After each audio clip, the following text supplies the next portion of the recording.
ঝাল আর টক পছন্দ করে না এমন মেয়ে পাওয়া খুব কঠিনই হবে। আসসালামু আলাইকুম।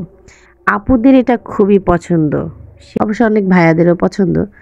যাই হোক, একটু বৃষ্টি বৃষ্টি হচ্ছিল, একটু ওয়েদার ঠান্ডা, আমার ঝাল ঝাল খেতে মন চাচ্ছে। এখন ঝালের তেমন কোনো খাবার ঘরেও নেই, যার কারণে চিড়া ছিল, মাথায় আইডিয়া আসলো এই চিড়াটাকে কিভাবে লোভনীয় ঝাল ঝাল করা যায়। যেই কথা সেই কাজ, নেমে পড়লাম রান্নাঘরে, চিড়া নিয়ে লাফিয়ে পড়লাম। চিড়াটাকে একটু জাস্ট ভালো করে পরিষ্কার করে ঝেড়ে ঝুড়ে লবণ আর পানি সুন্দর করে বলতে কি হালকা পানি আর কিছুটা লবণ দিয়ে সুন্দর করে মাখিয়ে নিয়েছি। কড়াইটা সম্পূর্ণ গরম করে আমি এটাকে সুন্দরভাবে ভেজে নেব।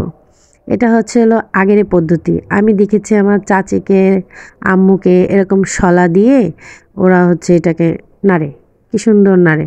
আমার কিন্তু হচ্ছে না, আমি কিন্তু চেষ্টা করতেছি, আমি কিন্তু দ্রুত দিয়ে দিচ্ছি বলে বোঝা যাচ্ছে যে আমি পারতেছি, বাট আমি কিন্তু বারবার ফেল হচ্ছি। যাই হোক, চেষ্টা করতে করতে আমি এখন পেরে গিয়েছি ভালোই। এটা শলা দিয়ে বানিয়েছি, পরিষ্কার শলা ধুয়ে আমি এটাকে ওই সিস্টেম করেছি যে ওরকম একটা ফিল ভাব। কিন্তু খুন্তি দিয়ে ভালো হয়, কিন্তু এটা দিয়ে এখন মনে হচ্ছে না এটাও ভালো। এই যে চিড়াটাকে এরকম কালারে ভেজে নিয়েছি আমি। চিড়া কি মোটা মোটা চ্যাপটা চ্যাপটা ছিল, দেখেন এখন ছোটো ছোটো ছোটো হয়ে গেছে, মানে মুচমুচে হয়ে গিয়েছে। এটাকে আমি পুরো ঝাল ঝাল করে খাবো, এত মজা লাগবে।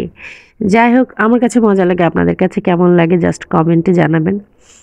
এবার আমি নেক্সটে আরও কিছু ছিল সেগুলো ভেজে নেব পরপর।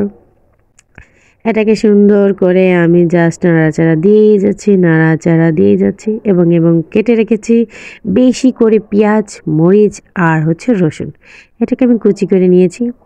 এরপর গিয়ে আমার সব চিড়াগুলো ভাজা হয়ে গিয়েছে।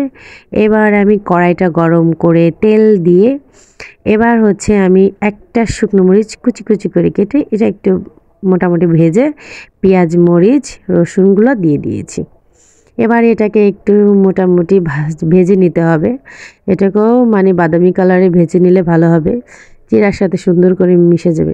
আর একটু কালারের জন্য আমি হলুদ অ্যাড করে দিয়েছি, আসলে দেখতে একটু ভালো লাগবে আর কি, এর জন্য একটু হলুদ দিয়ে দিয়েছি। যাই হোক, এবার হলুদটা দিয়ে আমি কিছু সময় একটু নেড়ে চেড়ে নিব। তারপরে গিয়া আমার চিড়াগুলো এর সাথে আমি সুন্দর করে মিশিয়ে নেব। মাত্র 3 থেকে 4 মিনিট, 2-3 মিনিট 4 মিনিট এরকম সুন্দর করে ভালো করে মিশিয়ে নিলেই হবে। তারপরে চুলাটা জাল অফ করে দিয়ে এটাকে কিছুক্ষণ নেড়ে চেড়ে নিতে হবে, যেন নিচের দিকে আবার না একটু পুড়ে পুড়ে যায়। একটু এরকম হইতে পারে না, বেশি গরম হইলে নিচের দিকে এমন যেন পুড়ে পড়ে যায়। এই জন্য যতক্ষণ আর কি মোটামুটি একটা ঠান্ডা করা যায় একটু নেড়ে চেড়ে নিতে হবে।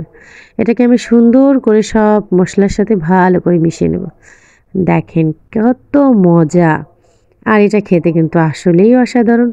আর আমার কেন যেন এই ভাজা টাজা এই টাইপের খেতে খুবই ভালো লাগে।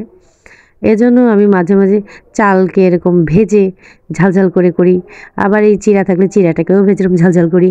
খুব মজা লাগে, খুব মজা লাগে। আপনাদের কাছে কেমন লাগে আমাকে একটু জানিয়ে যাবেন তো। আশা করি আপনাদের ভালো লেগেছে। সবাইকে আল্লাহ হাফেজ।